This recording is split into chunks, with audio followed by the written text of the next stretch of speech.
오늘 주신 본문의 말씀 가지고 쟁취가 아니라 은혜입니다. 뭐라고요?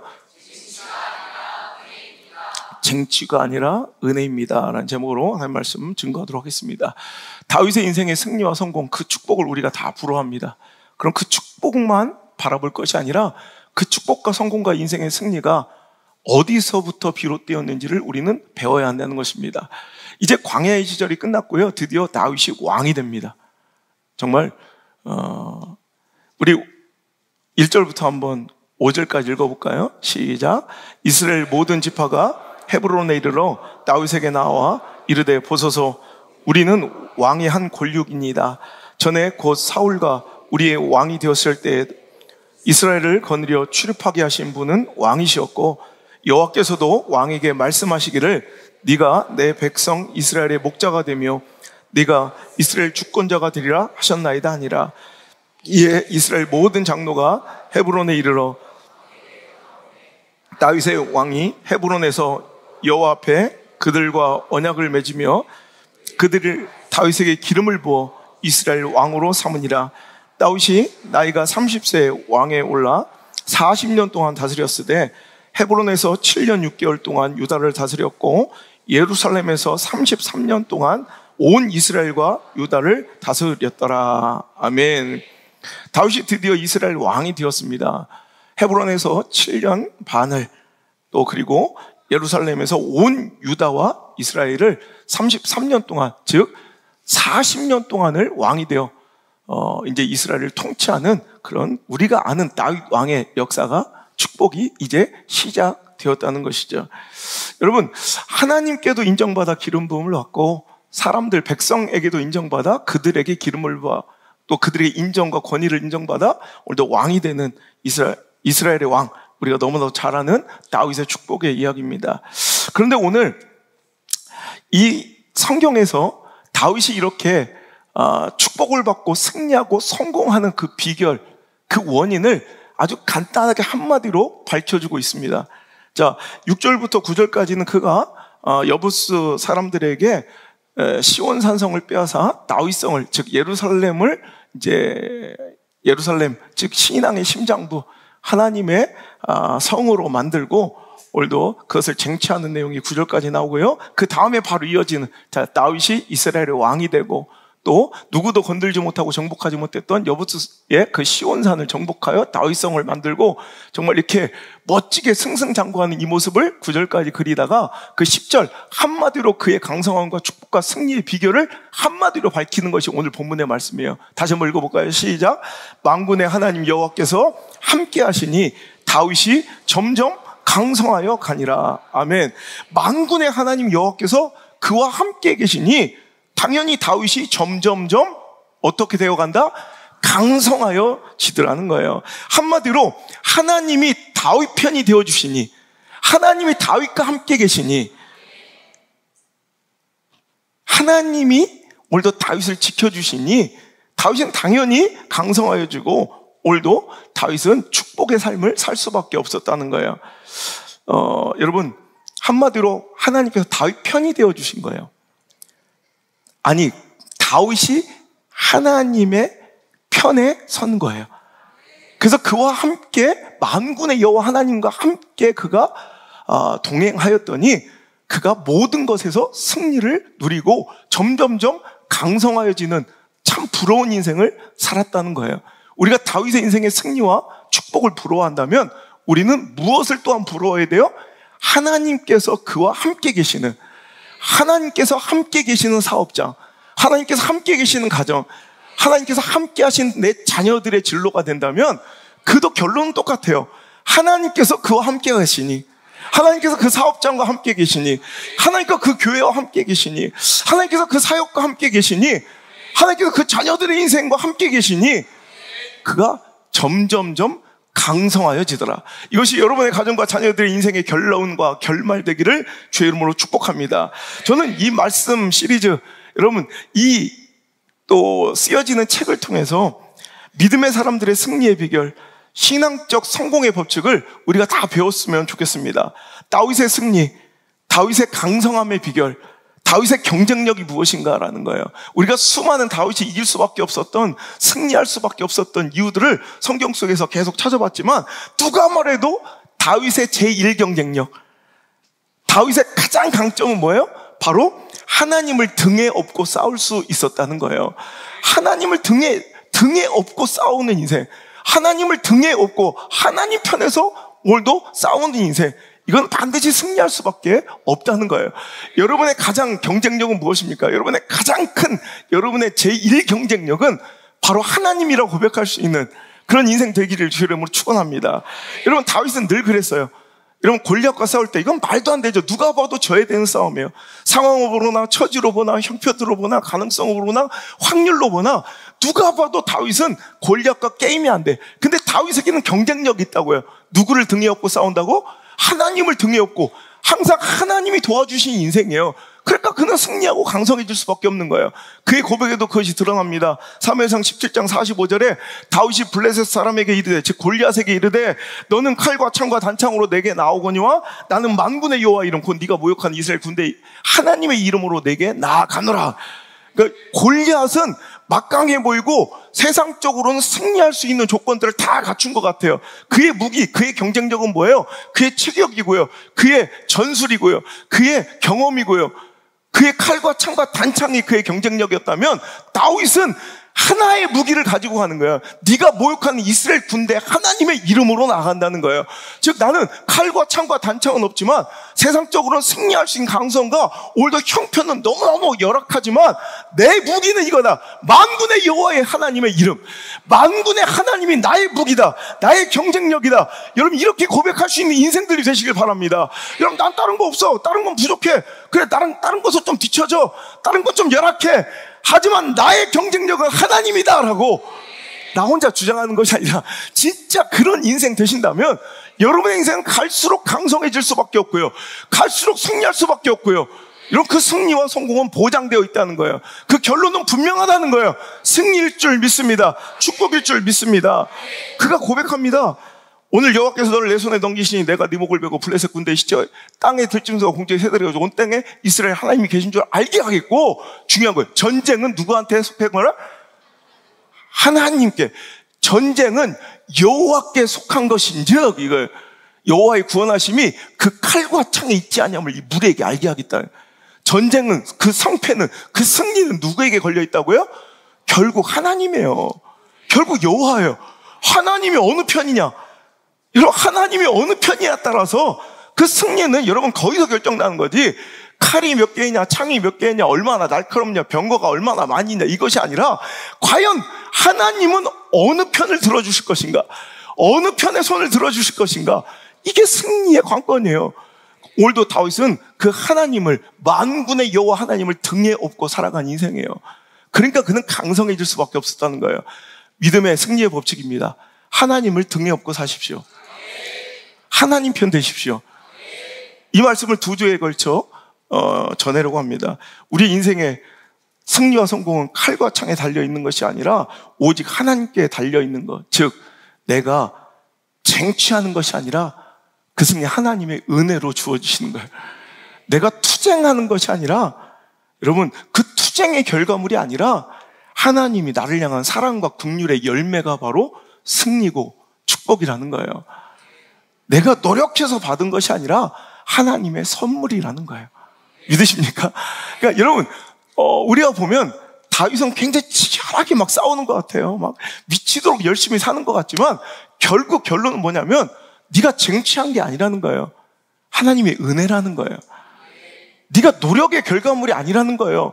하나님 사랑과 긍휼의 열매지요. 내가 노력해서 얻은 것이 아니라는 거예요. 하나님의 선물이라는 거예요. 여러분, 이 인식이 우리에게 있어야 돼요. 그래야 오늘도 우리는 인간적인 헛된 노력과, 즉 오늘도 가능성이 좀 높아진다면, 내가 좀 환경이 좋아진다면, 오늘도 승리의 가능성을 높여주는 물질의 유익이 조금만 있다면 언제든지 하나님을 버리고 신앙의 그 가치들을 타협하고 배신할 수 있느냐 없느냐. 오늘도 이 문제는, 오늘도 여러분에게 유혹이 얼마나 달콤했느냐가 아니라 이 정말 믿음의 가치관이 내 안에, 심장 안에 새겨져 있는가. 결국 승리는 하나님께 걸려있는 것이다. 이걸 믿으면요 타협할 수가 없어요. 결국 인생의 성패는 하나님께 걸려 있는 것이다. 이걸 진심으로 믿으면 여러분 유혹에 걸려 넘어가지 않아요. 교만해지지 않아요. 왜 하나님께 모든 것이 걸려 있는데 어떻게 하나님을 버려? 어떻게 하나님을 등져? 어떻게 하나님을 우습게 봐? 여러분 이거예요. 여러분 다윗이 힘쓰고 애쓰고 잘 반응하고 잘 결정한 것도 여러분 있지만 그 모든 것이 하나님 마음에 합하여 하나님께서 함께 해주시고 그를 존귀하게 높여주시기로 작정하시고 결정하셨기 때문에 다윗은 승리할 수 있었다는 거예요. 늘 얘기하죠. 다윗이 무엇을 막 해내는 게 아니라 하나님의 역사는 되어지는 거예요. 그냥 하나님이 막 내가 하는 게 아니라 막 내가 해내는 게 아니라 하나님의 역사는 되어져요. 그러니까 하나님께서 함께 하시면 우리를 마음에 합하게 보시면 여러분 가정을 합하게 보시면 그 마음에 합하다고 인정하시면 내가 뭘 해내는 게 아니라 막 되어져요. 이게 하나님께서 다윗과 함께 계시니 그의 인생이 점점점 강성해진 그 인생의 축복과 성공과 승리의 비결이었다는 거예요. 여러분 다윗만 그렇습니까? 성경 안에 모든 인물들이 성공하고 승리한 사람들의 이야기를 보면 하나님께 그 인생의 성패가 결정되어 있더라는 거예요. 히스기야도 보세요. 열왕기하 18장 5절에 보니까 히스기야가 이스라엘 하나님 여호와를 의지하였는데 그의 전후 유다 여러 왕 중에 그러한 자가 없었대요. 그러니까 히스기야는 1등이야 1등. 뭔가 기네스북 같은 거 있다면 전후에도 솔로몬은 1등이야. 기네스북에 오른다면 솔로몬은 뭐가 1등이에요? 지혜롭기가 1등이야. 전후에도 이런 왕이 나온 적이 없다고 성경에 기록되어 있으니까 솔로몬 지금까지 1등이야. 지혜롭기로. 근데 히스기야도 1등 기네스북에 영적 기네스북에 올라가 있어. 뭐가 1등일까요? 그는 하나님 의지하기 1등이야. 그러니까 하나님을 의지하는데 그가 이스라엘 하나님 여호와를 의지했는데 그의 전후 유다 왕들 중에 그러한 자가 없었더라. 그러니까 하나님 의지하긴 1등. 여러분 이거 1등 한번 하시길 바라요. 여러분 진짜 하나님 의지하는 것만큼 내 1등 한번 해보겠다. 그랬더니 결과가 어떻게 해요? 자 6절 시작. 곧 그가 여호와께 연합하여 그에게 떠나가지 아니하고 여호와께서 모세에게 명령하신 계명을 지켰더라. 여호와께서 그와 함께 하심에 그가 어디로 가든지 형통하였더라. 아멘. 똑같은 구조죠. 다윗도 만군의 하나님께서 다윗과 함께 계시니 다윗은 점점점 어떻게 됐대요? 강성하여졌고 히스기야도 하나님만 의지하니까 즉 하나님만 붙들고 매달리니까 하나님이 그와 함께 계심에 그가 어디로 가든지 형통하였더라. 승리의 비결은 여기 있는 거예요. 하나님께서 함께 계시고 우리가 세상의 칼과 창과 단창을 의지하는 것이 아니라 세상의 정보를 의지하는 것이 아니라 관계를 의지하는 것이 아니라 물질의 유익의 어떤 아이템을 의지하는 것이 아니라 그리고 가능성 확률 분석 통계 그래프 따위에 내 마음을 쏟는 것이 아니라 오직 여호와 하나님을 의지하고 다윗처럼 하나님을 등에 업고 하나님을 만군의 여호와 하나님을 자신의 가장 큰 경쟁력이라고 고백하며 그것을 무기 삼아 살아갈 때 하나님께서는 그들을 떠나지 않냐고요. 우리도 그들을 강성하게 해주시고 그가 어디로 가든 형통하게 하신다는 거예요. 오늘 결론은 이거예요. 하나님이 승리하세요. 그러니까 오늘도 이기는 편에 서는 것이 지혜이다라는 거예요. 이기는 쪽에 인생을 걸고 이기는 편에 줄을 서고 오늘도 그곳에 거하는 지혜로운 자 되시길 주의로 축원합니다. 그것이야말로 가장 확실한 승리의 비결이요. 승리를 보장받고 싸우는, 승리를 아예 예약해놓고 싸우는 여러분 현명한 삶의 여러분 인생의 축복의 성공의 비결인 줄 믿으시길 바라요. 잠언서 19장 21절 사람의 마음에는 많은 계획이 있어도 오직 여호와의 뜻만이 완전히 서리라. 뭐예요? 니들 마음엔 수많은 생각과 계획이 있을 거야. 알아. 그래. 너희들 마음에는 수많은 계획과 생각이 있어. 하지만 결국 이루어지는 건, 결국 세워지는 건, 결국 이기는 건 뭐예요? 하나님의 뜻만이. 하나님이 계신 쪽이 이기는 거예요.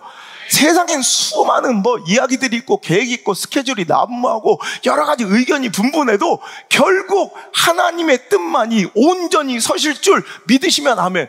자, 그럼 어떻게 해야 돼요? 결국 세워질 곳에 있어야죠. 결국 이루어질 곳에 있어야죠. 여러분 망할 곳에, 질 곳에 가 있으면 되겠어요?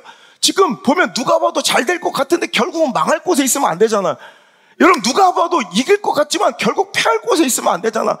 지금 질 것 같아도, 지금은 좀 초라해도, 여러분, 만약에 여러분 주식시장에 투자를 하는데, 분명히 얼마 지나면 이게 막 10배로 오를 곳이 있다. 지금은 2,000원밖에 안 돼, 3,000원밖에 안 되는데, 나중에 100만원, 300만원, 막 몇 배로 뛸 그런 주가 종목을 여러분 정보를 알았다. 그리고 거기다 올인해야 안 해요? 아니, 물론, 세상은 망할 수도 있어요. 그 정보가 잘못될 수도 있고, 너만 알고 있어. 굉장히 위험한 얘기예요. 누구한테 얘기하지 마. 뭐 이런 거 굉장히 위험한 리딩방. 이제 요즘에 카카오톡에서 뭐 오면 뭐 몇 % 보장 뭐 이런 거 위험한 얘기예요. 근데 진짜 확실한 정보다, 이건. 무조건 이거 100배 이상 뛴다. 그러니까 만원 주식 하나 사면 100만 원 되는 거예요. 100만 원 두면은 1억 되는 거예요. 1억 두면 100억 두는 거예요.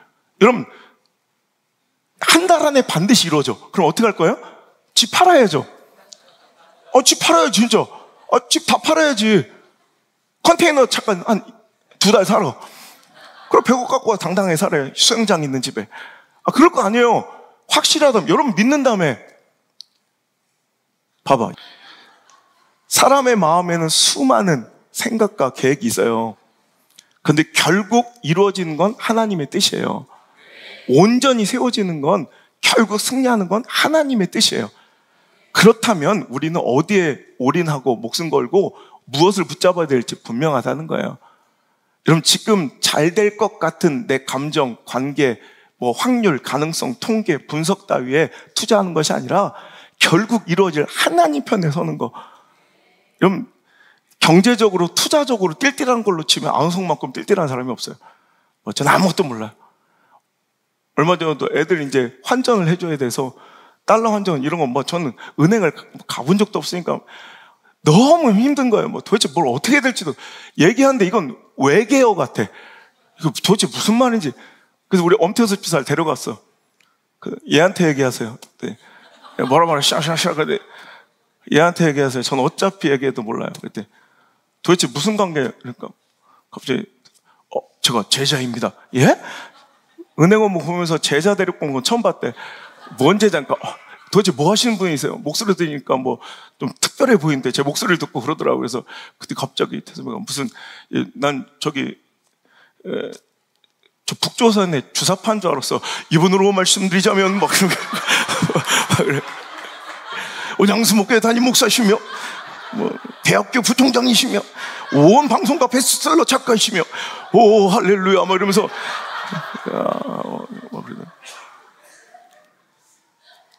그렇게 똑똑하신 분이 어떻게 이렇게 서세요 그러더라고요. 환전할 줄도 모르고 뭐 어떻게 할지도 몰라서 얘한테 얘기해 주세요. 그래. 이런 거예요. 저는 아무것도 몰라요. 근데 저 딱 하나, 이건 알아요. 나는 하나님 편에 줄 서는 거. 이건 1등이에요, 1등. 나는 하나님이 원하시는 쪽에 줄 서는 거. 하나님 쪽에, 하나님 편에 줄 서는 거. 여러분, 누가 이기나 보라고요. 여러분, 결국 하나님 편에 서는 것이 지혜예요. 하나님 쪽에 서는 것이 승리의 가장 확실한. 여러분, 무슨 백으로? 하나님 백으로 살아요. 그게 가장 강력한 인생인 줄 믿으시길 바랍니다. 여러분, 고 정주영 회장의 호가 뭔지 알아요? 정주영 회장. 해봤어? 막 이랬잖아요. 정주영 회장의 호가 만수예요, 만수. 그러니까 1만 만자에 숫자. 그래서 뭐냐면 그의 인생에 엄청난 위기와 수많은 문제들이 봉착했지만 그 문제를 그때마다 풀어낸 능력이, 그 수가 10,000가지 수가 있었다 해가지고 그 정주영 회장의 호가 만수 정주영이에요. 근데 여러분 아시죠? 정주영 회장이 거의 유일무이하게 인정하고, 여러분 정말 칭찬하고 그 곁에 두었던 고 이명박 대통령, 당시에 현대 사장일 때 이명박 대통령은 까탈스럽고 정말 대단했던 그 만수 정주영 회장 밑에서 살아남은 거의 유일무이한 존재예요. 그렇게 오랜 세월을 버티고 견디고 살아남고 인정받아서 사장의 자리까지 이르면 제1 오른팔이 되면서 사람들은 그랬어요. 야, 저 이명박 사장도 만수는 못 돼도 거의 9천수는 될 거다. 사람들이 저 만수 정주영 회장 밑에서 저렇게 인정받고 살아남는 거 보면 저 이명박은 거의 9천수는 될 거다. 이런 얘기를 많이 했어요. 근데 이명박 대통령이 옛날에 그 사장 시절에 이런 얘기를 많이 했다고 그래요. 그런 얘기를 들을 때마다 손살을 치며 부정했대요. 아니라고. 전 구천수가 아니라고. 구천수는 아무리 애쓰고 노력해봤자 만수를 이길 수도 없고 감당할 수도 없고 만수에게는 구천수가 인정받지 못한대요. 내가 만수 정지영 회장 밑에서 내가 버티고 살아남고 인정받을 수 있었던 이유는 구천수가 있었기 때문이 아니라 단수였다. 딱 하나, 딱 한 분. 그냥 만수 정지용 회장 그분의 마음에 합하게 단수 한 가지 수로만 살았대요. 하라면 하고, 돌파하라면 돌파하고, 해결하라면 해결하고, 그냥 만수를 감당할 수 있는 것, 만수를 이길 수 있는 건 구천수가 아니라 어쩌보면 한수, 그 단수일 수 있다는 거예요. 오늘도 여러분 우리가 하나님께 인정받을 수 있는 하나님 앞에 여러분 마음에 합할 수 있는 여러분 우리 인간의 수만 더 많은 계획과 스케줄과 프로그램과 시스템이 필요한 것이 아니라 어쩌면 이 시대는 단수가 필요해요. 오직 하나님만 바라고 하나님만 의지할 수 있는 그 단수 하나가 이 시대에 가장 구천수 만수를 이길 수 있는 가장 강력한 수일 줄 믿습니다. 여러분 오늘 다윗은 점점점 강성하여지는데 거꾸로 시간이 지나서 점점점 쇠약해지고 망해가는 인생 있죠. 대변되는 다윗의 이 승리의 이야기를 하려면 할 수 없이 나오고 거론돼야 되는 이유, 인물 누구예요? 사울이죠. 사울 왕은 갈수록 점점점 쇠락하고 결국 절망적으로 망해가는 인생이 되더라는 거예요. 무엇이 문제일까? 여러분 사무엘상 16장 13절 14절의 비교를 제가 많이 하는데요. 다시 한번 읽어볼까요? 자, 사무엘상 16장 13절 14절 읽겠습니다. 시작. 사무엘이 기름 뿔병을 가져다가 그의 형제 중에서 그에게 부었더니 이날 이후로 다윗이 여호와의 영에게 크게 감동되니라. 사무엘이 라마로 가니라. 여호와의 영이 사울에게서 떠나가고 여호와께서 부리시는 악령이 그를 여러분 보세요. 다윗에게는 사무엘상 16장 13절부터 하나님의 영이 임하셨어요. 즉 하나님께서 이 순간 다윗을 떠나지 않고 다윗에게 임하신 거예요. 다윗의 인생에 개입하신 거예요. 그런데 거꾸로 14절 보니까 지금까지는 다윗 못지않게 승승장구하며 쓰임받고 시대 가운데 중요한 인물로 살아왔던 사울은 뭐가 문제예요? 하나님이 그를 떠나신 거예요. 자 보세요. 지금 사울은 이전에 처음 하나님 역사에 등장해서 하나님께 그를 택하여 왕으로 세울 때보다 승리의 가능성, 세상적으로 보면 승리하고 성공할 그의 가능성과 확률과 그의 승리의 여러 가지 그 이유들은 조건들은 더 좋아졌어요. 예를 들어 지금 경험도 쌓였죠. 왕으로서 전쟁에 나가서 승리한 경륜이 생겼잖아요.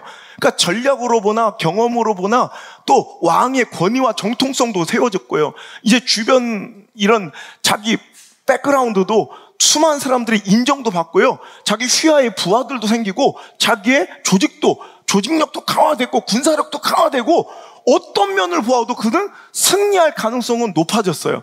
그가 오히려 인생 가운데 더 잘 되고 잘 나가야 될 것 같아요. 모든 것이 다 좋아졌으니까. 여러분 이럴 때 조심해야 돼요. 다 좋아졌어. 여러분 우리 이럴 때 있어요. 교회도 그래요. 부흥하니까 옛날보다 뭐 여러 가지로 가능성 확률도 주변 환경도 좋아지고 물질도 많아지고 뭐 시스템도 좋아지고 뭐 인력도 많아지고 사람들도 굉장히 뭐 좋은 인물들도 많아지고 이럴 때 조심해야 돼요. 근데 딱 하나만 없는 거예요. 오히려 세상의 승리의 가능성 골리앗으로 보면 칼과 창과 단창은 더 화려해지고 많아졌는데 딱 하나만 없어요. 뭐요? 하나님만 떠나가셨어요.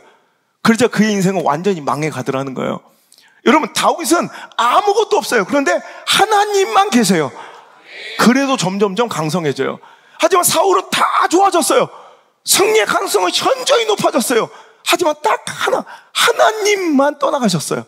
그러자 완전히 그는 지금 당장은 아닌 것 같이 보이고 여전히 그 왕관은 그에게 쓰여져 있는 것 같아도 점점점 그는 피리해지고 말라가고 여러분 폐해가고 결국에는 가장 처참한 죽음에 여러분 주인공이 되더라는 거예요. 여러분 이런 인물이 또 있어요. 사사기에 나오는 삼손이 그래요. 삼손은 하나님의 영이 그에게 갑자기 임하시자, 여러분 사사기 15장에 보면 14절에 보면 하나님의 영이 그에게 갑자기 임하시자 나귀 턱뼈 하나로도 1000명을 때려 죽였던 능력의 종이에요. 능력의 사사였다고. 근데 바로 그 다음 장 15장까지 이렇게 능력과 맹위를 떨치며 그를 상대할 사람은 이 세상에, 그를 감당할 수 있는 사람은 이 세상에 없는 듯 보여요. 여러분 보세요. 칼도 아니고 창도 아니고 뭐 총, 따발총도 아니고 나귀 턱뼈 같은 거, 이 나귀 턱뼈 하나 붙잡고 1000명을 때려 죽여. 1대 1000. 여기서 아무리 잘 싸운 사람이 있어도 1000명은 우리 교회에서 아마 우리 심수영 집사님 같은 경우 제일 잘 싸울 거예요. 그죠? 웬만한 사람 그래도 한 10명만 상대할 수 있을까? 내가 17명 상대했으니까. 자기는 10명, 12명 될 거예요. 1000명. 누가 감당해요? 얘 누가 하도 안 돼요. 김동연도 안 돼요. 추성원도 안 돼요. 1000명이면. 이제 세상은 그를 감당할 수 있는 사람이 없어 보여요. 나귀 턱뼈 하나 들고 변변치 않은 이 뼈다귀 하나 들고도 1000명을 때려잡을 수 있었던 강력함은 어디서 나오는 것이냐? 바로 하나님께서 그와 함께 계심. 성령이 그에게 임하셨어요. 사울처럼. 사울의 그 전반처처럼. 다윗의 인생의 그 전체적인 인생의 그 승리의 이유였던 것처럼. 그런데 지금 뭐가 문제예요? 이제 삼손의 몰락을 볼까요? 15장에서 한 장만 옆으로 넘어가요. 한 장만 옆으로 넘어가면, 자, 16장 20절 한번 읽어볼게요. 16장 20절 시작. 드릴라가 삼손이여, 삼손이 잠을 깨며 이르기를 내가 전과 같이 나가서 몸을 떨치리라 하였으나 여호와께서 이미 자기를 떠나신 줄 깨닫지 못하였더라. 블레셋 사람들이 그를 붙잡아 그의 눈을 빼고 끌고 가사에 내려가 노줄로 매고 그에게 옥에서 맷돌을 돌리게 하였더라. 여러분 뭐 보세요. 오늘 그는 블레셋 사람들이 몇 명이 들이닥쳤어요. 1000명도 아니고 그냥 몇 명이에요. 그래서 드릴라가 막 깨워. 그랬더니 걱정하지 말래. 나 삼손이야. 야, 나 삼손이야. 그러니까 이게 지가 지금 잘나서 지금까지 그렇게 이긴 줄 아는 거예요. 이 착각에서 깨져야 돼요. 내가 잘나서가 아니라 하나님께서 그의 편이 되어주셨기 때문에, 여러분 나귀 턱뼈 아니라 개뼈다귀도 되고 1000명이 아니라 2000명도 되는 거예요. 하지만 하나님께서 그를 떠나신 줄을 그가 몰랐더라. 여러분 자신만만했지만 그가 놓치고 있는 것은 뭐예요? 하나님이 그를 떠나신 줄 그가 알지 못하. 이게 비참함이에요. 하나님께서 그 교회를 떠나신 줄 그 교회는 모르고 있더라. 하나님께서 그 사업장을 떠나신 줄 모르고 있더라. 하나님께서 그 가정 떠나신 줄 모르고 있더라. 이게 비참함이에요. 그때 어떻게 돼요? 여러분 오히려 삼손은 다른 것은 승리의 가능성들은 더 배가 되어 있을지 몰라도 오히려 삼손에게 하나님 하나 떠나가시니, 여러분 한 장 15장에서 그 맹위를 떨치고 세상이 감당할 수 없어서 삼손이 16장 한 장만 지나가니까 눈알이 뽑히고 가서 짐승처럼 맷돌을 갈다가 여러분 거기서 처참하게 죽게 되는 인생, 이게 삼손의 인생의 결론이에요. 하나님 떠나가시면 아무것도 아닙니다. 우리 인생에서 하나님 떠나가시면 아무것도 아닙니다. 우리 교회에서 하나님 떠나가시면 아무것도 아닙니다. 여러분 우리 사업장 가운데 하나님 떠나가시면 아무것도 아닙니다. 믿습니까? 오늘 여러분 하나님 편에 서는 것이 이기는 가장 강력한 방법이며 가장 최상의 수다. 여러분 하나님 편에 서시길 바랍니다. 두 번째, 오늘 여러분 우리 인생 가운데 절망하고 근심하고 있는 이유들이 있어요. 왜? 내가 너무 초라해 보여. 맞닥뜨린 문제와 상황에 비해 내가 너무 열악해 보이고 내 형편이 너무 초라하고 내 상황이 너무 긴박하고 너무 어려워 보일 때 우린 절망해요. 근데 여러분 그거 아세요? 그 절망도 죄라는 거?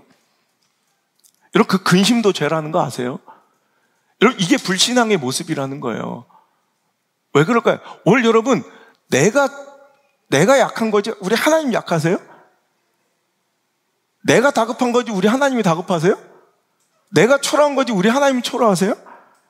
여러분 세상에 내 편이 하나도 없다고 생각되고 고독하고 처참할 때, 여러분 그때 눈물 흘리지 마세요. 그때 반드시 당신 편은, 반드시 여러분을 떠나지 않는 유일한 당신 편은, 유일한 내 편은 바로 하나님이실 줄 믿습니다. 나의 약함과 나의 상황의 절박함, 처지의 곤란함, 형편의 열악함에 절망하지 마십시오. 약한 건 나지 내가 믿는 하나님은 절대로 약하지 않음을 믿으시길 바랍니다. 그 하나님이 다윗과 함께 계시니, 그 하나님이 나와 함께 계시니 그가 점점점 강성하여지더라. 그 인생의 결말, 여러분의 인생의 후반전은 반드시 그렇게 결론날 줄 믿으시길 바랍니다. 여러분, 미국의 마이애미 축구팀의 세계적인 탑스타 메시가 이적을 해갔어요. 이런 발롱도르를 7번이나 수상했던 메시가 그 허접한 팀 마이애미로 갔더니 어떤 일이 벌어져요? 마이애미가요, 메시 가기 전에는 지금 11경기 무승이었대요. 3무 8패, 한 번도 11경기 동안 승리가 없었던 팀이에요. 믿으시길 바라요. 미국 현지 소식도 우리 안드레한테 들은 얘기예요. 오늘 들은 얘기예요. 여러분, 3무 1패였대요. 마이애미 팀이 너무 연약한 약체팀이라 메시 오기 전까지 11경기 동안 승리가 없어. 이 정도면 시즌 끝난 거예요. 11개 동안 승점 3점을 못 땄으면. 그런데 마이애미에 딱 메시 하나 가니까 그때부터 지금 4연승을 질주하고 컵 대회에서도 지금 굉장히 좋은 성적으로 지금 결승을 향해 가고 있어요. 보세요. 여러분, 약한 것 같지만 강한 사람 하나가 내 편 되어주면 거기서 놀라운 역사가 벌어져요. 근데 여러분, 하나님이 어찌 메시 같은 존재에게 비교가 되겠습니까? 오늘 표현한 대로 만군의 여호와예요. 온 우주 천하 만물의 주인이 우리 교회의 편이 되어주시니, 여러분, 내 인생의 내 편이 되어주시니, 그럼 뭐가 두려울 게 있겠어요? 제가 어릴 때, 저는 거듭 말씀드리면 저는 고등학교 1학년부터 키가 쭉 컸거든요. 고등학교 1학년 입학할 때만 해도 저는 가장 작은, 그러니까 우리 반 50명 중에 키가 가장 작았어요. 그 정도로 완전히 막 땅꼬마였거든요. 그게 이제 뭐 초등학교 6학년부터 중학교 3학년 거의 10년 동안을 가장 조그만, 그러니까 반에서 진짜 저 공부 못했으면 못 살아남았어. 공부 하나로 버티는 거야, 그냥. 그러니까 왜 그런 애들 있잖아. 안경 막 지 대가리만한 거 쓰고 막 이렇게. 엄마는 가끔씩 왜 또 거기다 재수없게 나비 넥타이를 이렇게 해주고 막 이렇게. 친구들보다 선생님들이랑 더 친한 사람 있잖아요. 왜 공부만 해서 살아남은 거예요. 근데 고등학교 1학년 갔더니 막 너무 비참하더라고. 키 제일 큰 놈을 1번을 시키더라고. 여러분들도 그랬죠? 나가면 지금 같으면 바로 이거는 인권 침해, 이거는 학생 폭력이에요. 이건 심리적 폭력으로 이건 고발당할 거야. 새학기가 되면 항상 골마루로 나가 그랬어요. 그래서 일렬로 쭉 세워요. 키 큰 놈부터 앞으로 오라고. 그럼 저는 계속 뒤로 밀려. 계속 뒤로. 그럼 맨 뒤에 서 있고 그랬어요. 제가 50명 중에 48번이었다고 그랬죠. 내 뒤에 2놈 더 있었어. 걔들도 참 소망 없어요. 뭐 걔들은 나보다 작은 놈이 아니라 똑같았다니까. 우리 3명 별명이 도토리였어요. 똑같아. 도토리. 키재기야 도토리. 근데 그날 내가 이제 조금 머리가 섰어 그냥. 그래가지고 내가 48번, 49, 50번이 똑같아서 키가. 그러니까 저는 우리 반에서 가장 키가 작은 놈이에요. 그런데 그때부터 쭉 가지고 2년 만에 제가 이렇게 키가 이제 큰 거예요. 2년 동안 막 키 크는 게 보일 정도로. 그러니까 그전에는 얼마나 제가 초라하고 정말 얼마나 힘이 없겠어요. 저는 우리 동네에서 어릴 때 놀면, 우리 엄문석 주사님 옛날 그 동네는 그 놀이 문화가 온 동네 애들이 모여가지고 교회를 다니다 안 다니도 온 동네 애들이 다 모여서 같이 놀았던 문화예요. 그러니까 거기서 함께 항상 놀아요. 전 그래서 가장 추억이 많은 데가 이제 옛날에 그 홍성 그 근처에 이제 우리 엄문석 주사님 같은 이제 초등학교, 나도 그 동네가 저한테는 추억이 제일 많아. 맨 동네 애들하고 다 맨날 모여서 이렇게 놀았거든요. 그럼 그때마다 저는 항상 깍두기야. 서로 저를 편을 안 먹으려고 그래. 저 목사들 쟤는 아예 제껴놓네요. 그러니까 제일 연약하고 그냥 있으나 없으나 뭐 이런 존재예요. 그러니까 저는 되게 좀 이렇게 저리 가라 이리 가라 이쪽 편 저리 가라 막 왔다 갔다 하다가 근데 어쩔 수 없이 이제 쭈구리처럼 이렇게 뒤에서 이렇게 서 있다. 그런데 우리 교회 진짜 공부도 되게 잘하고 공부도 잘하면서 등치도 되게 좋아서 씨름 선수까지 하셨던 그 형이 있어요. 저보다 한 4-5살 많았나 그랬던 것 같아요. 근데 그 형님이 항상 너무 고맙게도 저를 이렇게 깍두기 칩한 동네 사람들 가운데, 동네 애들이 막 저를 깍두기 칩고 이리로 가 저리 가라 막 내팽개치고 저를 막 다 버릴 때 눈물 나네 또. 그 형님은 가만히 이렇게 지켜봐. 내가 이쪽 편에 가면 그 형님이 그냥 난 알아. 내가 이쪽 편 할게 이래. 내가 있는 편으로 그 형은 꼭 와서 우리 편이 되어주면 우리 편 무조건 이겨요. 막 암행어사를 하든 뭘 하든 그 형이 오면 무조건 이겨요. 그러니까 저는 어디로 가든 상관없어요. 결국 그 형이 마지막에 우리 편으로 와줘요. 참 그 형 고마웠어요. 그 형 때문에 생각나는 D.L. 무디가 이런 얘기했어요. 우리 하나님께서 우리를 떠나가실 때는 내가 너무 작고 초라할 때가 아니라 내가 너무 커져버렸을 때다. 세상 사람들은요, 깍두기같이 작고 초라한 자들을 버려요. 나한테 오지 말라고, 저쪽으로 가라고. 근데 하나님은 꼭 그 대형 같았어요. 하나님은 이렇게 보시다가 오히려 그 약하고 초라함을 보고 내 편이 되어 주시더라고요.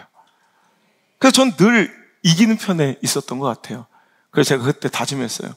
내가 나중에 잘 되면 꼭 저렇게 힘없고 연약한 사람들 편에 서줘야겠다.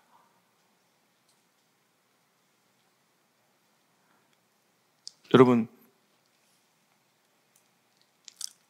내가 약하다고 절망하십니까? 내 처지가 곤란하다고 지금 낙심하십니까? 우리 하나님이 어떤 분인 줄을 잘 몰라서 그래요. 우리 하나님은 오히려 약한 자들을 들어 사용하기를 기뻐하시는 분이에요. 오히려 약한 편에 서세요. 고린도전서 1장 25절로 29절 시작. 하나님의 어리석음이 사람보다 지혜롭고 하나님의 약하심이 사람보다 강하니라. 형제들아, 너희를 부르심을 보라. 육체를 따라 지혜로운 자가 많지 아니하며 능한 자가 많지 아니하며 문벌 좋은 자가 많지 아니하도다.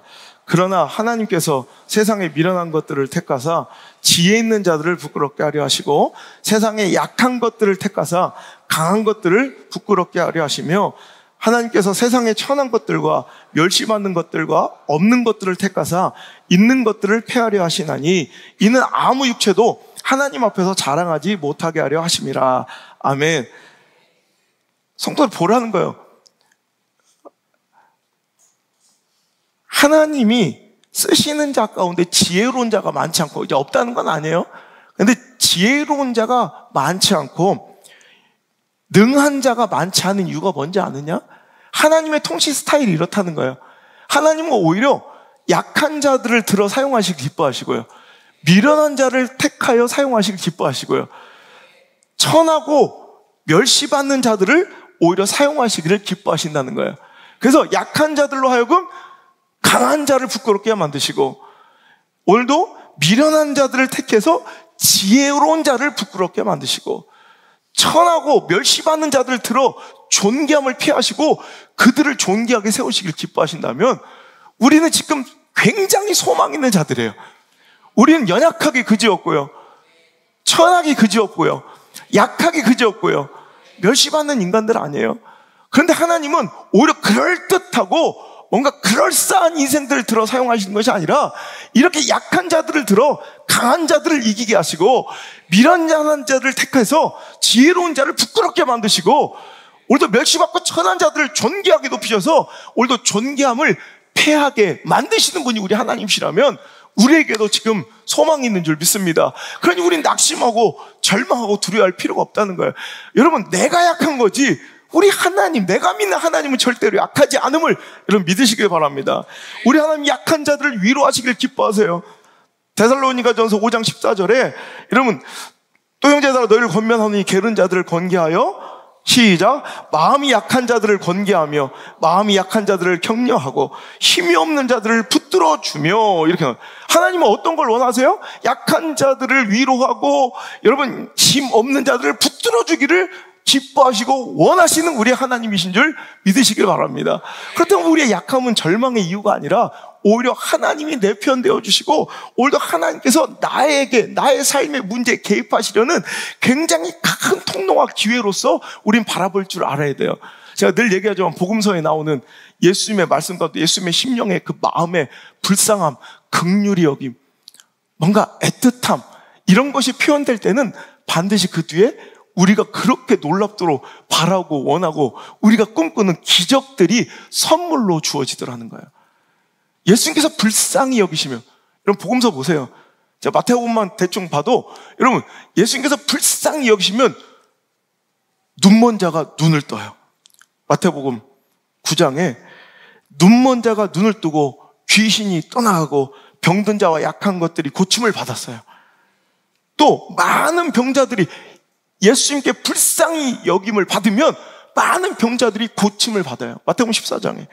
또 마태복음 15장 불쌍히 여겨달라 애원하는 가나안 여인, 이방 여인의 귀신 들린 딸을 고쳐주세요. 예수께서 불쌍히 여기시자 다리 저는 사람, 말 못하는 사람과 맹인을 고치시고 오병이어의 기적이 펼쳐진 것도 다 그들을 불쌍히 여기셨다 함이더라.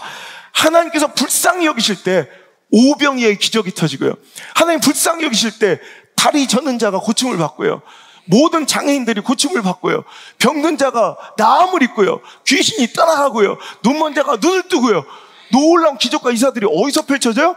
하나님께서, 예수님께서 불쌍히 보실 때, 불쌍히 여기실 때 그런 기적들이 벌어진다는 거예요. 여러분 기억하십시오. 오히려 나의 연약함이 하나님의 강함의 개입의 시작인 줄 믿습니다. 사람의 끝은 하나님의 시작이십니다. 나의 끝은 오히려 하나님의 역사의 시작임을 믿으시길 바랍니다. 나의 능력의 한계를 실감하십니까? 능력의 한계에 부딪혔습니까? 그렇다면 이제 내가 하나님 편에 붙어서 내가 아닌 하나님이 나서시도록 만드시길 바랍니다. 하나님이 싸우시도록 하시기를 바랍니다. 그게 바로 승리의 비결이며 지혜인 줄 믿습니다. 하나님은 나의 상황의 절박함의 크기, 내 처지의 곤란함의 크기에 전혀 관심이 없으시더라고요. 내가 얼마나 절박한지, 내가 얼마나 곤란한지, 또 상황이 얼마나 시급한지에 하나님은 1도 관심이 없어요. 왜 그럴까요? 여러분, 우리는 사랑하는 사람, 우리는 애틋한 사람 바라보면 그 사람의 상황이 곤란함, 처지의 형편의 열악함, 막 상황의 시급함에 우리 막 마음에 애간장에 놓고, 여러분 우리는 막 그거에 관심이 있잖아요. 우리가 하나님보다 사랑이 더 많아서 그래요?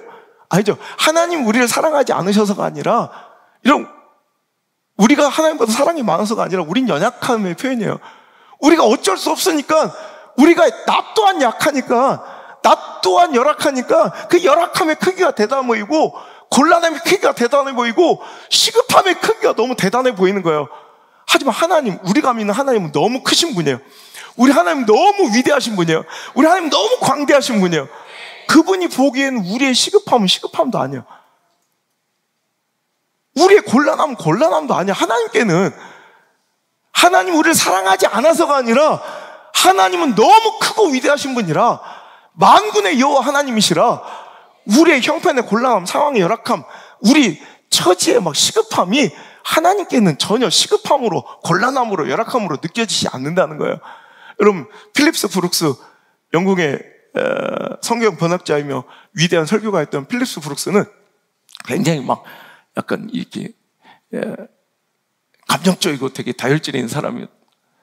막 열정적인 그 성격이 반영되는 모습이, 어느 날 그가 막 뭔가 어떤 문제 때문에 막 그냥 다급해하고 안절부절하며 고민하고 있더래요. 그래서 곁에 있던 사람이 물었어요. 목사님 왜 그러십니까? 무슨 문제라도 있습니까? 그랬더니 참 미치겠다고. 나는 이렇게 다급한데, 나는 이렇게 시급한데 우리 하나님은 하나도 안 다급하신 것 같다고. 열받아 죽겠다고. 무슨 얘기인지 아세요? 난 이렇게 다급한데 우리 하나님 하나도 안 바쁘세요. 난 이렇게 시급한데 우리 하나님 하나도 안 바쁘신 것처럼 느긋하신 것 같죠? 여러분, 그래서 하나님이 날 안 사랑하는 것 같죠? 여러분, 하나님 내 삶에 관계가 관심이 없는 것 같죠? 절대 그렇지 않다는 거예요.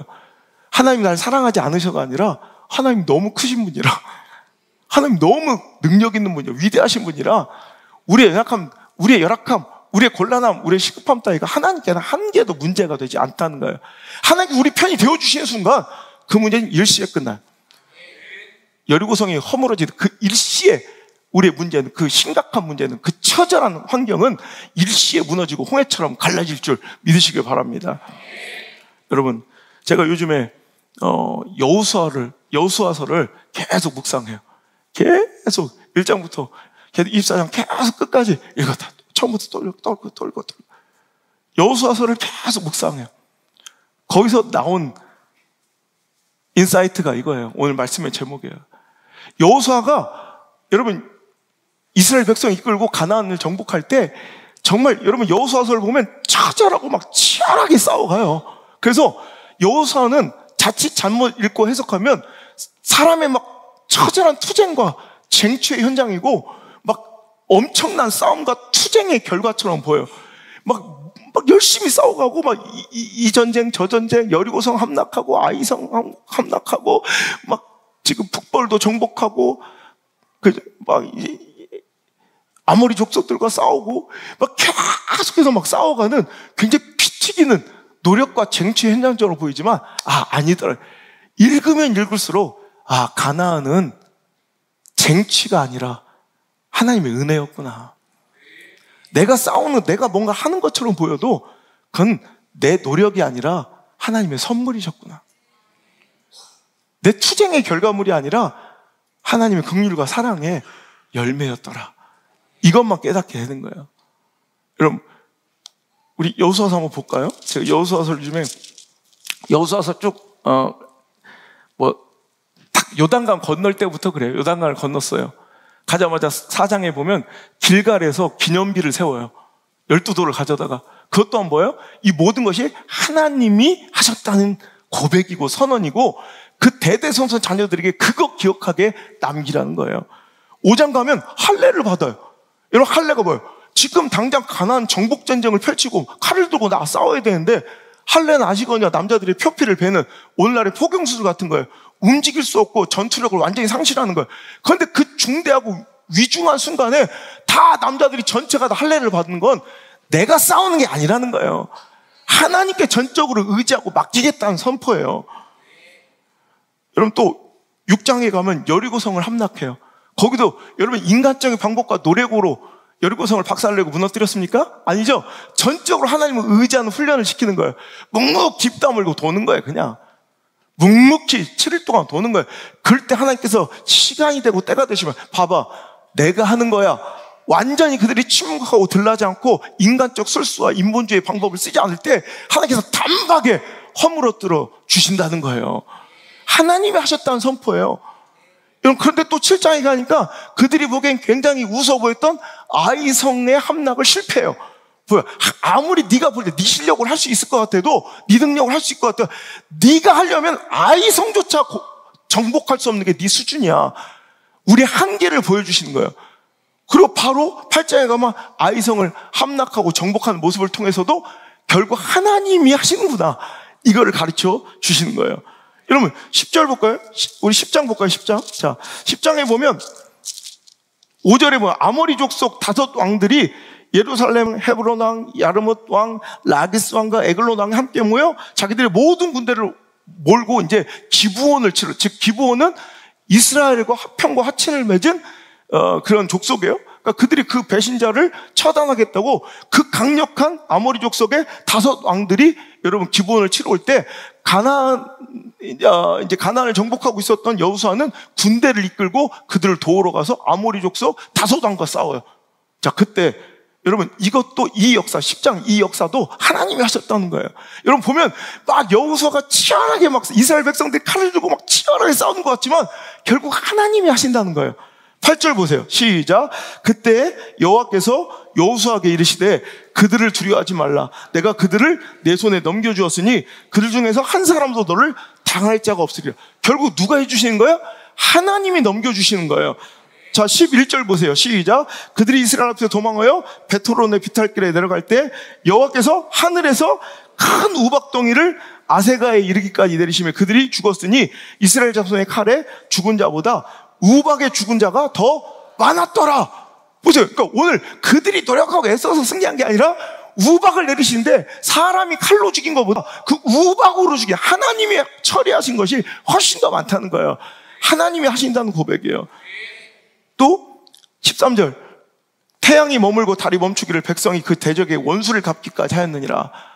하나님께서 달과 태양도 멈춰버리시고 그들이 승리할 수 있도록 하나님께서 그 배경을, 환경을 만들어 주시더라는 거예요.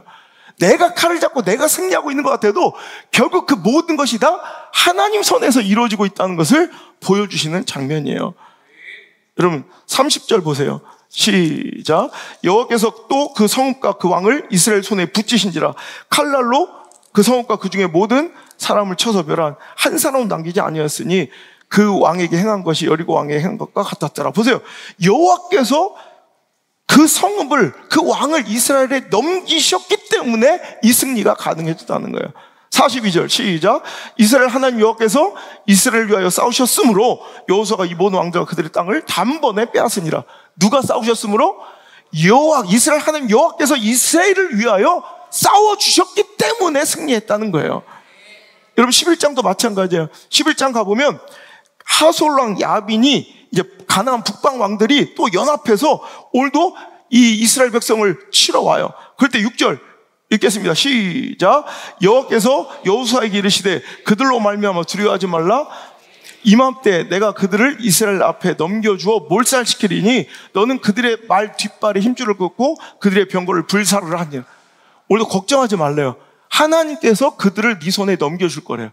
그러니까 네가 해야 될 일은 뭐예요? 나중에 승리할 거니까. 승리는 아예 보장된 거예요. 승리할 테니까 뭐 하래요? 여러분 보셨어요? 말에 뒷발에 힘줄을 끊어버려요. 아킬레스건을 끊어버리는 거예요. 그럼 말은 더 이상 군사력으로서 효용성이 있을까 없을까요? 없는 거예요. 그리고 그들의 병거를 불살르래요. 여러분 이상하죠? 우리가 가나안을 정복해가고 더 강성한 민족이 되려면 그들이 전승물로 얻은 말은 당시에 지금처럼 그냥 말이 형편없는 존재가 아니라 말과 병거는 지금의 탱크나 핵무기처럼 가장 강력한 전쟁의 수단이에요. 그러니까 이게 하나, 두 개 더 늘어날수록 세상적으로 승리의 가능성이 훨씬 더 높아지는 거예요. 그런데 하나님은 내가 너를 승리하게 해줄 터이니 너는 꼭 뭐 하래요? 말에 뒷팔에 발목에 힘줄을 끊어버려. 그거 의지하지 말래요. 병거를 다 태워버려. 내가 싸우겠다는 거예요. 하나님이 하시겠다는 거예요. 그러니까 오늘 치열하게 싸워가는 건 여호수아 같아요. 여호수아가 막 싸워가는 것 같아요. 이스라엘 백성들이 막 다 뭔가 쟁취한 것 같아요. 근데 보세요.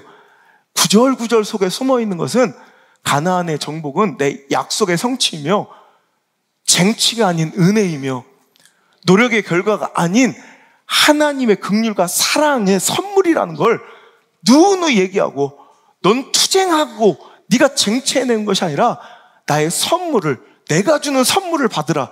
이것이 하나님을 믿는 백성들의 승리와 축복과 성공의 비결인 줄 믿습니다. 승리는 쟁취하는 게 아니에요. 축복은 내가 노력해서 투쟁하는 게 아니라 하나님께로부터 근원하는 거예요. 하나님께 받아내는 거예요. 그러니까 우리는 하나님을 바라보고 살아야 돼요. 오늘 여러분, 이 다윗의 승리는 하나님이 그와 함께 계심에 점점 강성해진 거고, 하나님을 등에 업고 칼과 창과 단창을 의지하지 않고 전쟁의 성패는 하나님께, 여호와께 속한 것이라고 고백했던 다윗의 믿음의 고백 가운데 일어난 일이지, 다윗의 전략, 전술, 어떤 기민함, 민첩함, 선택과 결정, 그 노력과 투쟁의 결과물이 아닌 줄 믿으셔야 합니다. 성경은 계속해서 그 이야기를 하고 있어요. 사무엘하, 지금 우리가 5장을 읽었잖아요. 그 뒤에도 왕이 되어 다윗이 승리해가고 점점 강성해져가는 이야기가 8장에도 나오는데, 자, 8장 1절부터 6절까지 읽어볼게요. 8장 1절부터, 사무엘하 8장 1절부터 6절. 자, 화면 보시고 시작. 그 후에 다윗이 블레셋 사람들을 쳐서 항복을 받고 블레셋 사람들의 손에서 다윗이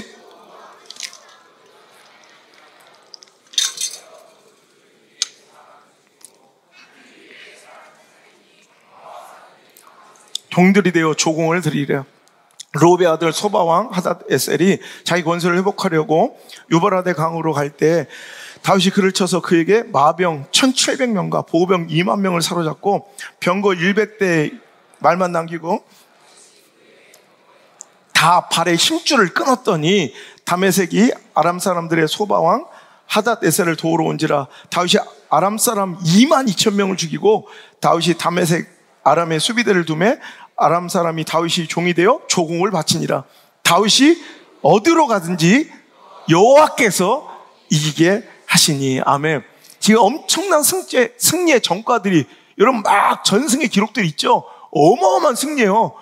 그들을 위협하고 오히려 다윗을 힘겹게 했던 자들이 조공을 바치는 다윗이 정복해버리고, 여러분 그가 승리를 이어갈 때도 그는 하나님만 의지하고 여러분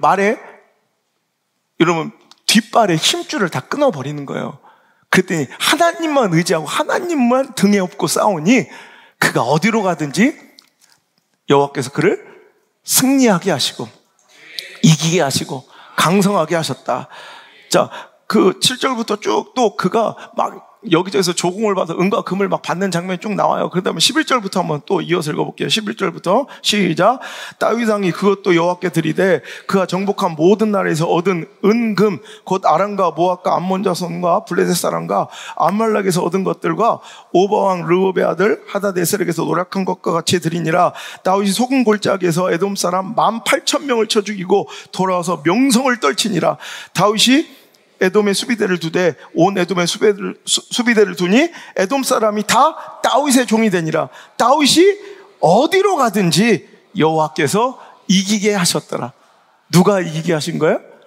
누가 이기게 하신 거예요? 누가 부흥케 하시는 거예요? 누가 축복해 주시는 거예요? 누가 강성케 하시는 거예요? 누가 역정케 하시는 거예요? 누가 일으키시는 거예요? 누가 존귀하게 하시는 거예요? 이거 믿으셔야 합니다. 그리고 여러분이 의지하고 있는 그 병거를 불태우고 여러분 말의 뒷발에 힘줄을 끊는 역사가 일어나야 합니다. 다윗의 승리와 강성함, 그 명성과 그의 축복은 전략과 노력의 결과물이 아니라는 걸 성경은 계속해서 강조하고 있어요. 여호수아도 마찬가지예요. 그가 혁혁한 공을 세우며 계속 투쟁 가운데 막 쟁취해가는 것 같은 승리와 정복이 실은 그의 노력이 아니라는 거예요.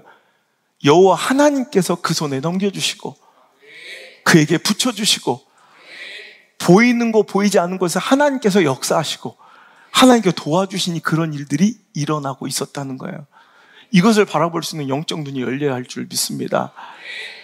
여러분, 다윗의 승리와 여호수아의 가나안 정복은 절대로 우리의 쟁취와 투쟁과 노력의 결과물이 아니라 하나님의 은혜의 결과이며 선물인 줄 믿으시길 바랍니다. 그래서 하나님의 백성은요, 축복, 승리, 성공을 바란다면 가장 중요한 게 뭐냐면 내 상황의 유불리나 처지의 형편의 곤란함이나 가능성과 확률의 희박함이나 이런 게 아니라 가장 중요한 하나님의 사람들, 세상 사람은 모르겠어요. 근데 진짜 하나님의 권세를 믿고 하나님의 만군의 여호와 되심을 믿는다면 우리가 승리를 원하는 사람들이 있다면 이게 전부 다일 것이죠. 다 패배하려고 사는 사람은 없잖아요. 망하려고 사는 사람 없잖아요. 승리를 원한다면 하나님의 백성 진짜 믿는 사람들이라면 가장 중요한 건 뭘까요? 상황이에요? 처지예요? 형편이에요? 가능성이에요? 확률이에요? 그래프예요? 통계예요? 아니죠. 하나님과의 관계예요. 난 지금 하나님과의 관계에서 건강한가? 하나님 날 떠나가셨나? 삼손처럼, 사울처럼, 혹은 하나님께서 나에게 함께 하시냐? 여호수아처럼, 다윗처럼. 이게 가장 중요한 거예요. 오늘도 하나님과의 관계에서 틈이 생기고 균열이 일어나면 여러분, 내가 아무리 승리의 가능성을 더 높이 쌓아놓고 내가 세상의 승리와 성공의 여러 가지 형편은 다 배가 돼 있고 더 높아져 있어도 하나님 한 분 안 계시면 하나님의 사람들은 망할 수밖에 없다는 거예요. 하지만 우리가 너무 처지가 열악하고 곤란해져도 하나님 한 분만 계시면, 하나님 한 분만 붙들고 있으면 그건 아무런 문제가 되지 않는다는 거예요. 마치 이렇게 표현하면 돼. 재벌 총수와 결혼을 했어. 약간 드라마, 그죠? 재벌 총수와 결혼을 한 사람이 있다고 쳐요. 우리 안다가 삼성의 회장 아들과 결혼했어.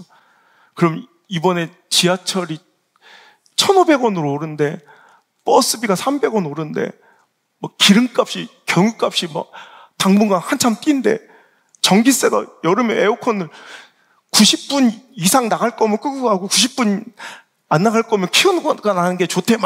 이런 거 신경 써요, 안 써요? 여러분 재벌 총수와 결혼을 했어.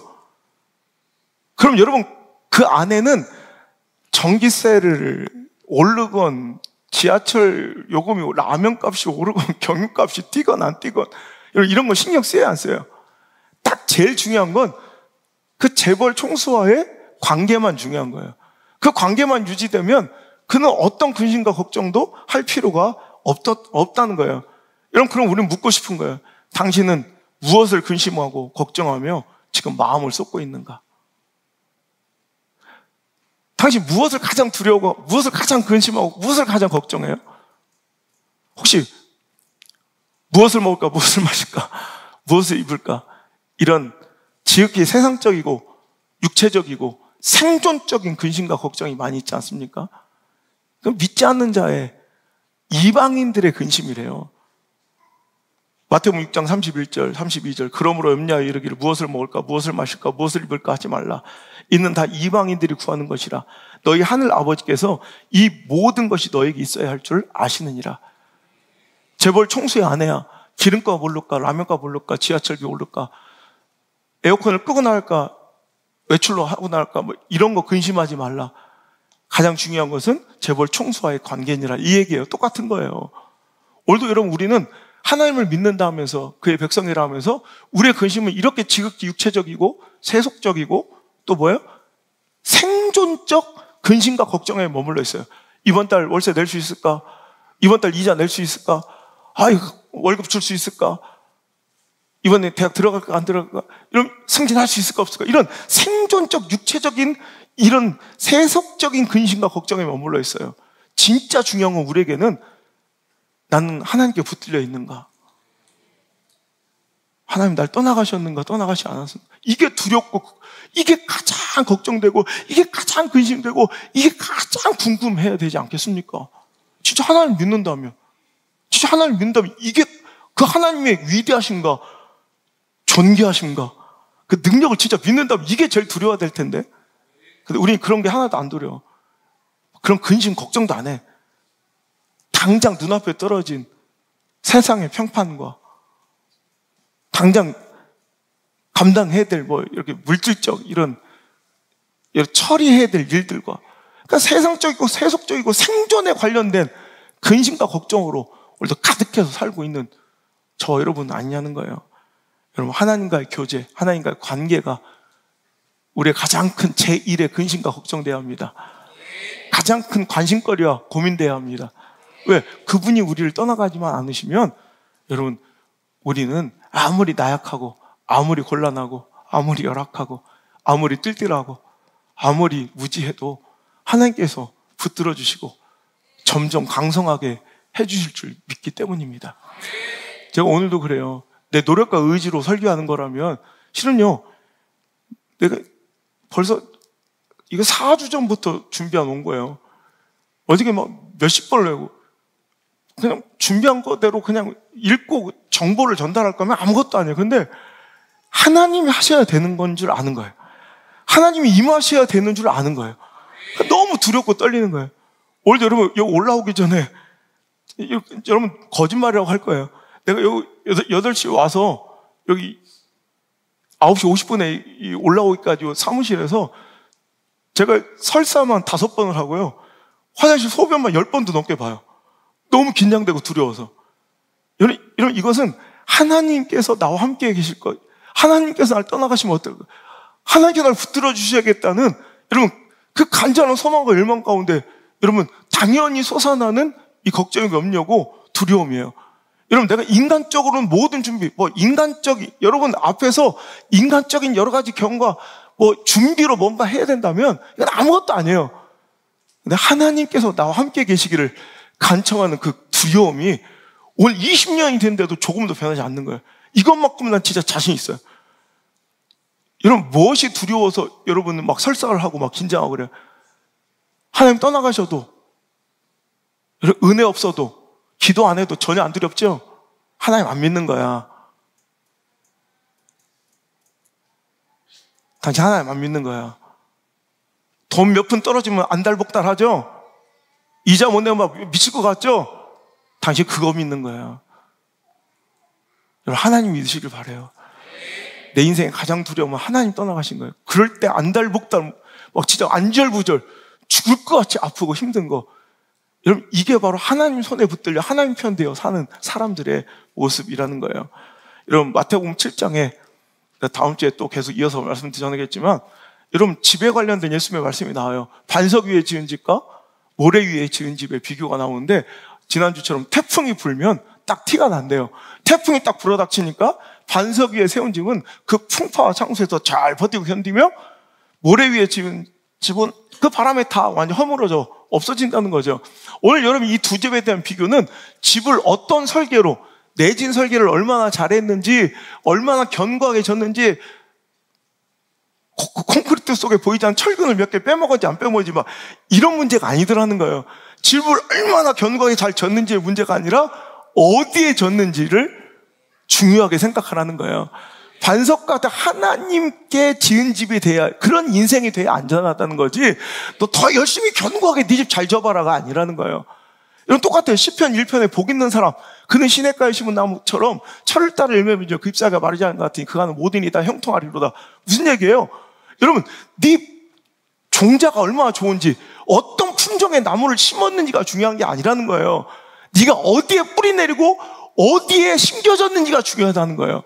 시냇가에 심은 나무처럼 사막 가운데도 건기가, 여러분 찾아와서 물이 다 말라 비틀어 죽는 사막 한복판에서도 오아시스, 시냇가에 심겨진 나무는 산다는 거예요.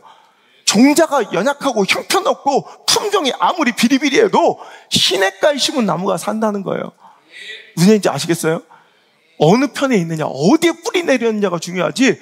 여러분, 우리 지금까지 노력은 뭐였냐면, 내가 어떻게 하면 더 잘 살아볼까 했던 나의 의지였어요. 나의 노력이었을 거예요. 쟁취의 시간이었고 투쟁의 역사였을 거예요. 하지만 여러분, 그것들을 내려놓고 이제 하나님이 나와 함께 계시기를 청하며, 다음 주에 그거 할 거예요. 하나님 편에 서는 건 어떻게 서는 것인가? 하나님 어떻게 살아가야 하나님이 내 편이 되어주시는가? 그걸 배울 건데, 이것을 궁금하며, 여러분, 이것에 내 인생 성패가 걸려있음을 진짜 여러분, 말이 아니라 믿으셔야 된다니까. 아브라함의 축복이 뭐예요? 아브라함이 어디 가서 어떤 가축을, 어떤 아이템으로 사업을 시작했는데 이게 문제예요? 아니죠. 그가 어디에 있든 상관없어요. 하나님이 그의 편이 되어주시니 그는 어디로 가든지 복을 받아. 조카 롯가에 너무 축복을 받아. 롯가의 동거가 불가능해서 너무 복을 많이 받았어. 그러니까 이제 그 땅 안에서 두 집안에 가축이 다 키울 수가 없으니까 서로 좋게 헤어져야 돼. 아브라함의 당당한 고백 보세요. 아이템 환경이 중요한 게 아니라 네가 먼저 골라. 네가 좌하면 내가 우할게. 네가 동하면 내가 서할게. 난 괜찮아. 하나님이 내 편이 되어주시면 동이면 어떠하리, 서면 어떠하리, 좌면 어떠하리, 우면 어떠하리. 근데 롯의 선택은 잘못된 거예요. 롯은 세상적 승리와 성공의 가능성을 선택했어요. 소돔과 고모라를 보니까 이건 무조건 성공할 아이템이야. 이건 무조건 성공할 사업이야. 이건 무조건 성공할 배경과 조건이야. 근데 딱 하나, 소돔과 고모라에 뭐만 없어요? 물도 풍족하고 상황도 처지도 형편 가능성 확률도 다 좋은데 뭐만 없어요? 하나님만 안 계신 땅이에요. 근데 망하잖아요. 여러분, 오늘 우리는요, 이 선택 가운데 놓여있다고. 우리는 소돔과 고모라를 선택할 것인가, 아니면 하나님 편에 설 것인가에 대한, 오늘 하나님이 이 질문을 우리에게 오늘 던지고 계신 거예요. 이게 승리의 비결이라는 거예요. 믿든 안 믿든 상관없어요. 이게 진리니까. 믿든 안 믿든 뭐 상관없어요. 이게 진리니까. 제 고백을 하나 드릴까요? 여러분, 제 성향을 아시죠? 저는 계획적이고 완벽하게 준비하며 끊임없이 노력하는 성격이에요. 어릴 때부터 이건 뭐 변치 않는. 저는 완벽해야 돼요. 모든 걸 철저하게 계획해야 돼. 그리고 딱 준비를 철저하게 대비를 해요. 그러니 대학 1학년 때부터 제가 얼마나 많은 계획을 세울게요. 전 대학교 1학년 때부터 내가 어떻게 해서 성공하고 번성하고 축복을 받을지에 대한 밑그림을 다 연도별로 계획을 다 세워. 그래서 처음엔 돈도 없고 우리 엄마 아빠가 뭐 저한테 사업 자금을 주실 수도 없으니까 어떻게 종잣돈 시드머니를 벌 건가부터, 그 시드머니를 벌기 위해서 대학교 1학년 때부터 저는 사업을 했고요. 뭐 소기의 성과도 거뒀고요. 그리고 그때부터 그거 가지고 이제 어떻게 하고, 그 다음에 뭐 하고, 이 장사에서 이만큼 돈 벌면 이걸 바로 사업으로 전환하고, 지금 그때 제가 세웠던 계획들이, 그때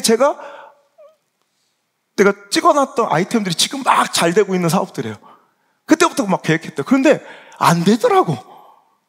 제가 하나님을 인격적으로 만났어요. 유학 시절에 하나님을 전인격적으로 만나게 되고 그분의 역사를 목도한 거예요. 그분의 능력을 본 거예요. 거기다 제가 주의 종이 되어 하나님의 일하심을 여러분 함께 경험하고 그 일을 감당하고 그 역사를 보게 된 거예요. 그러다 보니까 제가 지금 제 인생이, 성격이 완전히 바뀌었어요. 성향은 안 바뀌었는데 제 목회 스타일은요, 계획도 안 해요. 이제 계획 나부랭이 게 하나도 없어. 아무것도 안 해. 우리가 여러분 회의하고, 제가 뭐 내년도 예산 세우는 거 보신 분 있으면 저한테 신고해 주세요. 우리가 예산 한번 세워본 적이 없어요. 그냥 하나님 주신 대로. 근데 결산은 항상 늘어났고 예산은 그냥 하나님 성령 감동대로 써도 한 번도 모자란 적이 없어요. 제가 예산 세우잖아요. 저는 계획하잖아요. 저처럼 철두철미하게 계획적이야 한 걸음도 움직인 사람이, 제가 경험한 20년 동안 목회하면서 제가 이 책을 쓰면서 가장 크게 고백하고 싶은 건 하나님의 계획이 가장 완벽하시다는 거예요. 그냥 하나님의 계획 따라가는 게 가장, 이게 완벽한 승리의 비결이라는 거예요. 그래서 제가 이제는 하나님이 오늘 나에게 주시는 순종에만 성실해요. 그러니까 오늘 내가 해야 할 일만 미치도록 열심히 해요. 내일 일은 난 몰라요, 진짜. 내일 근심은 내일 하는 거예요. 저는 그냥 하나님께서 오늘 그러니까 어떤 때는 그게 거북하고 부담스럽고 싫을 때도 저도 있어요. 하지만 그냥 오늘 맡겨주신 일에는 최선을 다해요. 하지만 내일 일을 계획하거나 뭐 어떻게 예측하고 제가 예상하고 뭔가 기민하게 대처하고 반응하는 건 단 하나도 없어요. 물 흐르듯 하나님 역사 속에 내 삶을 그냥 내어 맡기니 하나님께서 함께 계시니 점점점 강성하여지더라. 이게 제 인생의 고백이고요. 20년의 제 목회를 결론 지우고 정리하면서 쓰는 책의 가장 큰 주제가 그거예요. 그러니까 여러분, 여호수아가 가나안 정복이 된 투쟁과 노력의 결과물이 아니라, 보면 내가 칼 들고 내가 막 싸운 것 같은데 결국 하나님이 하셨다는 거예요. 여호수아가 뭐라고 고백해요? 그래서 여호수아에서의 결론이 뭔지 알아요? 여호수아의 결론은, 그러니 너는 가나안 땅에 들어가면, 여호수아서 24장 13절, 내가 또 너희가 수고하지 아니한 땅과 너희가 건설하지 아니한 성읍들을 너희에게 주었더니 너희가 그 가운데 거주하며 너희는 또 너희가 심지 아니한 포도원과 감람원의 열매를 먹는다 하셨느니라. 저는 이 말씀만 읽으면 그렇게 눈물이 나요. 개척 때부터 저는 이 말씀을 받았거든요. 내가 또 너희가 수고하지 아니한 땅과, 내가 수고해서 얻은 게 아니에요. 건설하지 않은 성읍들 너에게 주었으니 너희가 그 가운데 거주하며 너희가 심지도 아니한 포도원과 감람원의 열매를 먹는다 하였더라. 그러므로 14절 결론이에요. 이제는 여호와를 경외하며 온전함과 진실함으로 그를 섬기라. 너희 조상들이 강 저쪽과 애굽에서 섬기던 신들을 치워버리고 여호와만 섬기라. 아멘. 만일 여호와를 섬기는 것이 너에게 좋지 않게 보이거든 너희 조상들이 강 저쪽에 섬기던 신들이든지 또는 너희가 거주한 땅에 있는 아모리 족속의 신들이든지 너희가 섬길 자를 오늘 택하라. 택하십시오. 오직 나는, 오직 나와 내 집은, 오직 우리 교회는 여호와를 섬길 것이라. 이게 여호수아서의 결론이에요. 정복? 누가 정복해? 투쟁? 쟁취? 누가 그따운 소리를 해? 물론 내가 싸운 것 같지만 하나님의 은혜였어요. 내가 심지도 않은 그 과실을 먹고, 내가 파지도 않은 땅, 내가 짓지도 않은 성, 내가 파지도 않은 우물을 먹으며 내가 기뻐하며 더 강성해지고 존귀할 수 있는 비결은 쟁취나 노력이 아니라 하나님이 나를 사랑하시고 긍휼히 여기시며 나 함께 하심으로 주시는 하나님의 선물이지, 내 노력의 결과가 아니에요. 여러분도 고백하셔야 돼요. 오직 나와 내 집은, 나와 내 자녀들은 오직 여호와만을 섬길 것이다. 제 성향과 성품은 어쩔 수 없이 내 안에 남아있더라고요. 애비가 되니까 우리 안드레 성주가 지금도 함께 예배하고 있지만 유학을 떠나게 되니까 생각이 많아지는 거예요. 이렇게 해서 최대한 불확실성을 제거해주고 가장 안전하게 보내주려고 내가 한 노력을 막 착착착착 또 옛날 버릇이 나오더라고. 그래서 진짜 불확실성과 예측 불가능한 상황들을 최대한 제거하고 착착착착 기민하게 막 얼마나 준비를 했는지 제가. 근데 갑자기 정신이 번쩍 드는 거예요. 이 말씀을 준비하면서 여호수아서를 계속 묵상하면서 그래 내가 하는 게 아니지. 그래서 제가 애들 떠나는 날 새벽까지 집회하고 새벽에 들어왔거든요. 그리고 떠나는 날 공항 가기 전에 여기 무릎 꿇히고 앉고 제가 안수를 하면서 뭐라고 기도하니, 하나님, 내 허접한 인간적인 계획과 내 바람과 소망들을 여기에 다 내려놓겠습니다. 주님, 이 아들 가운데 마음껏 역사해 주세요. 그냥 마음껏 함께만 주세요. 그게 가장 멋지고 완벽한 길인 줄 믿으시길 바랍니다. 오늘 여러분, 하나님 편에 서는 거, 하나님 편에 서면 무조건 승리합니다. 나의 약함과 나의 초라함 때문에 절망하지 마십시오. 오늘도 내 약함은 곧 하나님 역사의 시작일 수 있고요. 하나님 약함 때문에, 나의 초라함 때문에 나를 버리시는 분이 아니라 오히려 그 약함 때문에 나를 붙들어 주시고 나를 떠나지 아니하시며 나를 선택하여 오늘도 존귀하게 높이시며 사용하시는 분임을 믿으시고, 오늘도 교만을 버리고 오늘도 주님 앞에 불쌍히 여김을 받는, 기적을 맛본 모든 사람들의 공통점처럼 하나님의 긍휼함을 얻는 가장 낮은 자의 모습으로 주님 앞에 서서 이 모든 축복과 승리와 성공과 나의 소망은 예수님 때문입니다. 나의 모든 소망은 예수님께 있습니다. 고백할 수 있는 저와 여러분 되시길 주 여러분 축원합니다. 찬양합시다.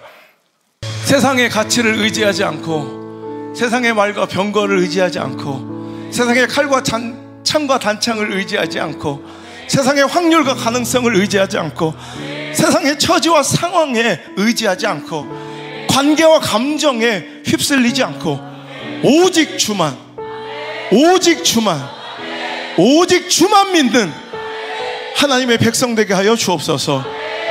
만군의 여호와가 그와 함께 계시니 다윗이 점점점 강성하여 지더라.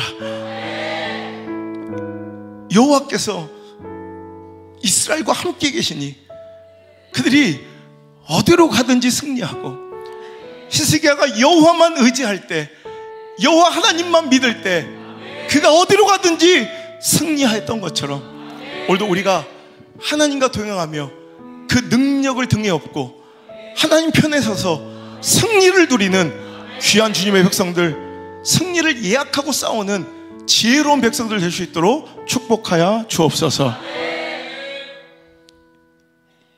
아무리 내가 연약하고 내 처지가 절망적이어도 그 시간은 낙심하고 포기할 시간이 아니라, 절망하며 쓰러질 때가 아니라 오히려 하나님이 내 삶에 개입하시고 만군의 여호와 하나님의 능력이 나에게 임하시는 기회로, 통로로 알고 기뻐하며 낙심 대신 소망을, 절망 대신 희망을, 포기 대신 하나님 향한 신뢰를 올려드리며 끝까지 오늘도 하나님의 역사하심을 기대하고, 오늘도 하나님만 바라고 하나님만 구하고 하나님께만 기도하는 우리 사랑하는 모든 하나님의 승리의 백성들 다 될 수 있도록 도와주세요. 이제는 우리가 끝까지 쫓아가야 할, 그 뒤를 따라야 할 예수님, 그 역전승의 명수, 사망의 권세까지 그 모든 어둠을 뒤집어 엎으신 역전승의 명수 예수 그리스도의 그 크신 은혜와 만군의 여호와 하나님,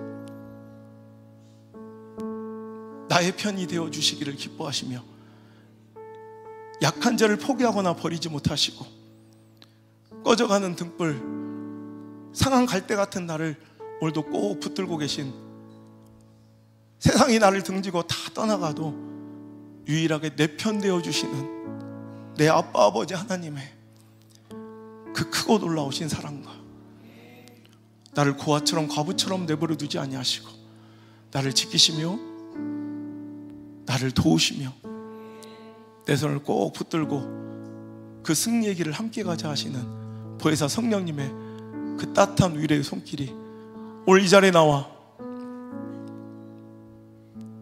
오늘도 내 승리와 성공과 내 자녀들의 삶은 내가 투쟁하고 쟁취하는 것이 아니라, 노력하여 받아내는 것이 아니라 하나님의 선물이며 하나님의 은혜이며 하나님의 사랑의 열매임을 깨달아 오직 하나님만 바라고 하나님만 믿기, 하나님만 신뢰하기로 다짐하고 결단한 모든 사랑하는 성도들 머리에 저들의 모든 인생의 발걸음마다 이제부터 떠나가지 마시고 영원토록 함께 계시기를 간절히 또 간절히 축원하옵나이다.